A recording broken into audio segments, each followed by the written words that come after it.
Pessoal, teste do Jamie aqui. Aquele aqui, ó.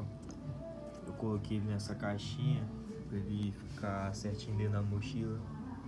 Quando eu quiser usar ele em algum lugar pra tá derrubando o barulho de um som, que é via Bluetooth, vou estar colocando ele dentro da caixa, viu?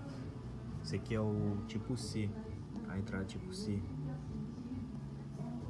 Eu tenho um desse aqui que é 2 entradas, que dá no Jammer e no celular. Olha o celular aqui, ó. Quando eu conectar no celular, esse som que tá tocando aí, ele vai parar. Vai ficar verde a luz, ó. Vocês vão ver. Vou conectar aqui pra vocês verem. Conectar o celular, a luz vai ficar verde e o som vai parar.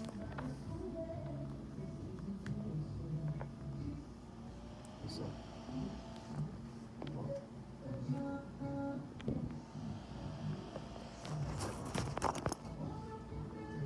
Viu só? O som fica falhando. Aqui, ó.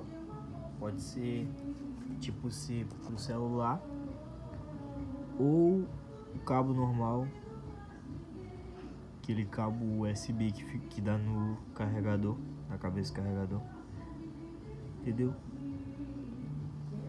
Essa antena aqui não é muito forte, mas ela alcança aí uns 20 metros, 15 metros, dependendo da parede também. Se for concreto, pode ser que o alcance seja mais baixo.